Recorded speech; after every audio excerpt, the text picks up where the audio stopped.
Un saludo a todos. Los días 11 y 10 de diciembre se llevó a cabo en Marruecos la Conferencia Internacional de la ONU para la firma del Pacto por la Migración.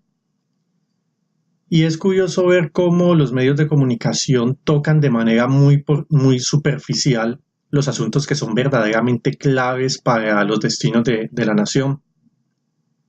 Como es el caso de este acuerdo que, por decirlo de una manera muy breve, lo que pretende es unificar las políticas migratorias de todos los países en el sentido de abrir de par en par las puertas a todos los migrantes sin consideración de ningún tipo, sin considerar si se trata de inmigrantes legales o ilegales, sin considerar la cantidad de individuos que están migrando y sin considerar las repercusiones sociales, políticas o incluso sanitarias que una migración masiva podría traer para una nación determinada.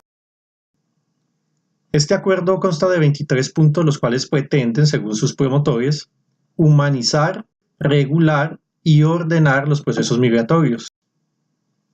Sin embargo, son varios los países que han expresado su reticencia a firmar este acuerdo. Entre ellos encontramos países tales como Estados Unidos, Italia, Chile, Australia, entre otros. Estos países han interpretado que tal pacto constituye una renuncia a la soberanía de sus respectivos territorios, argumento que es negado por la ONU, aduciendo principalmente que el pacto no es vinculante, es decir, que al firmarlo no se adquiere ningún compromiso jurídico. La persona que ve este video puede informarse a través de internet de los argumentos que sostienen ambos bandos, pero para razón vertical, el tema se puede racionalizar de una forma muy sencilla. ¿Qué es la soberanía? Bueno, la soberanía es la potestad que yo tengo dentro de mi casa de tomar decisiones como, por ejemplo, decidir quién entra, hasta dónde entra y durante cuánto tiempo. Pero si la regla de entrada a mi casa pasa a ser definida por un documento que opera a nivel municipal, pues simplemente yo perdí soberanía sobre mi casa y con ello también se pierde un poco el concepto de que esta casa es mía. Y no es más tolerable por el argumento de que el pacto no es vinculante. Para comenzar, si en verdad el pacto no es vinculante, ¿para qué se requiere que los países la firmen? Bastaría con que la ONU expidiera un documento, lo publicara, como una especie de guía para los países que quieran considerarlo.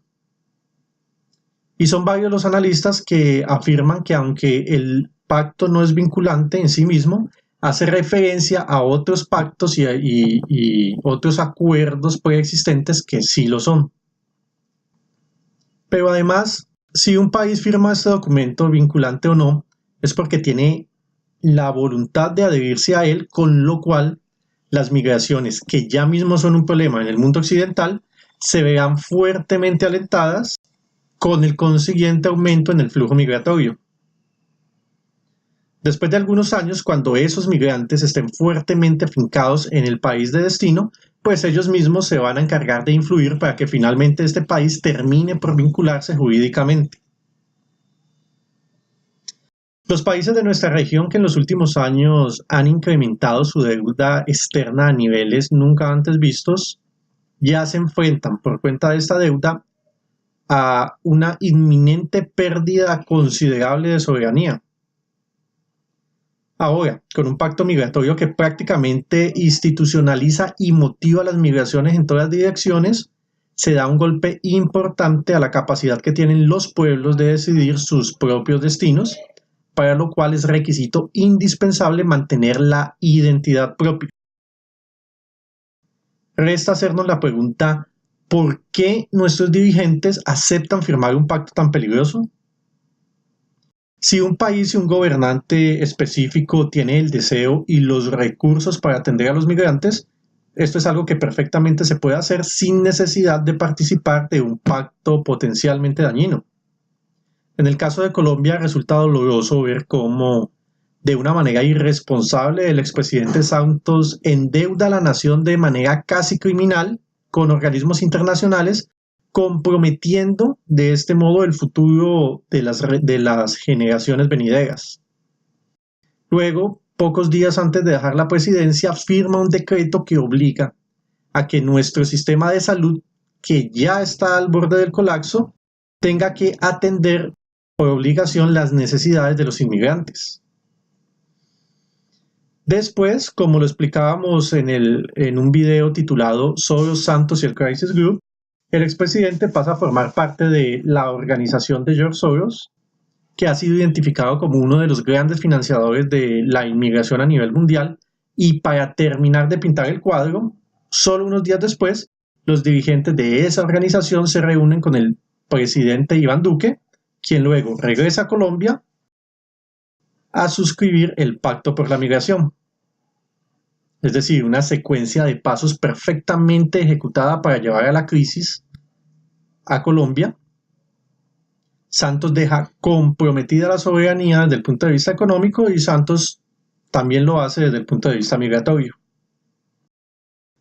Al analizar los hechos no queda otra opción que identificar que esta forma de actuar obedece a una hoja de ruta trazada por fuerzas internacionales e implementada por esos gobernantes que trabajan en sintonía con esos intereses que no son los de su propio país. Y mientras los medios de comunicación no dicen nada al respecto sobre esta destrucción del país que se va gestando poco a poco en la sombra, los habitantes toman partido en el show de investigaciones, peleas, discursos, enfrentamientos políticos de una supuesta derecha contra una supuesta izquierda en una serie de eventos desplegados cual espectáculo que una mente mal pensada podría pensar que son nada más que un intento de mantener al pueblo distraído. Y un espíritu burlón que entre las sombras había, se reía. Buen día.